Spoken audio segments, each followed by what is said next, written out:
Sebelum menonton, jangan lupa like, subscribe, dan tekan tombol lonceng. Selamat menyaksikan. Desa Wisata Matano ditetapkan sebagai salah satu top 50 Anugerah Desa Wisata Indonesia 2022 oleh Kemenparekraf.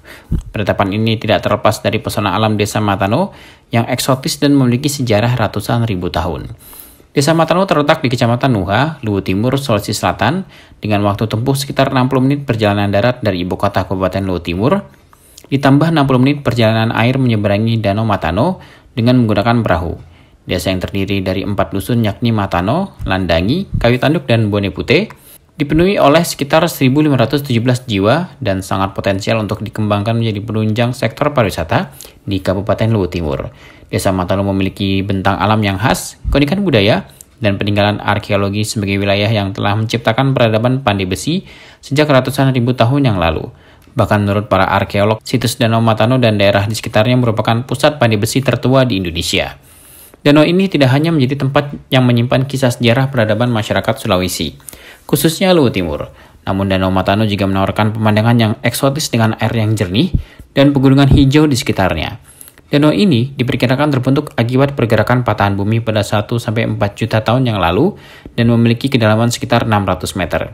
Menjadikan Danau Matano sebagai danau paling dalam di Asia Tenggara. Keunikan lainnya dari desa wisata ini adalah terdapat kolam yang dapat mengeluarkan buih saat wisatawan meneriakkan kata bura-bura di pinggir kolam.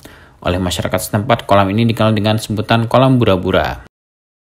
Air kolam bura-bura berasal dari mata air di tepi Danau Matano. Karena letaknya yang berada di pinggir Danau Matano, maka tidak heran jika sebagian besar aktivitas pariwisata di desa ini dilakukan di air. Misalnya berkayak selama 1 jam mengitari Danau Matano. Pengunjung nantinya dapat memilih tempat untuk berkayak, seperti di depan homestay Rumah Putih, Dermaga Morina Matano, atau di depan Laawa River Park atau di situs Pulau Ampat. Harga yang ditawarkan juga sangat terjangkau, cukup membayar Rp50.000 pengunjung sudah bisa berkayak lengkap dengan fasilitasnya, berupa kayak, helm, dan pelampung.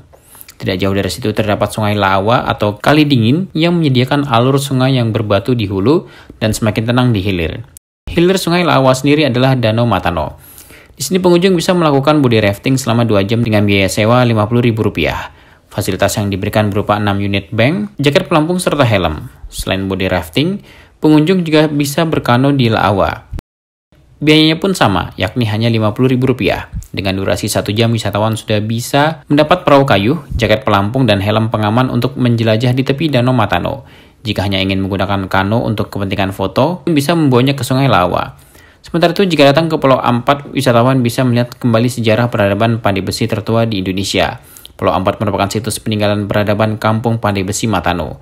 Tidak heran jika nama Pulau Sulawesi memiliki arti Pulau Besi, karena di pulau ini sudah sejak lama dikenal sebagai penghasil produksi besi berkualitas. Bahkan pada naskah Negara Kertagama disebutkan Kabupaten Luwu merupakan penghasil besi berkualitas tinggi yang diekspor ke Jawa. Penelitian yang dilakukan oleh Pusat Penelitian Arkeologi Nasional dari 2016 hingga sekarang mengonfirmasi bahwa terdapat bukti sumber utama dari pamor Luwu adalah biji peleburan di sekitar Danau Matano. Jika menyelam di daerah situs Pulau Ampat pada kedalaman 4-16 meter, wisatawan dapat menemukan sisa-sisa benda peninggalan masa lalu dari kampung pandai besi yang tenggelam akibat gempa bumi, seperti berbagai artefak kerajinan besi, tembikar, dan peralatan rumah tangga. Wisatawan juga bisa mendatangi Galeri Gamara untuk melihat berbagai koleksi artefak, perhiasan, dan kerajinan besi dari masyarakat Matano kuno.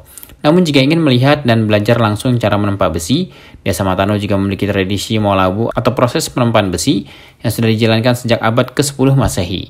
Untuk memudahkan wisatawan yang datang ke Desa Matano, tempat ini menyediakan homestay, akses jaringan internet yang baik, dan berbagai pusat souvenir yang menjual umpeo, puci-puci, sampai kanau yang terbuat dari daun enau. Tim LGN Media melaporkan.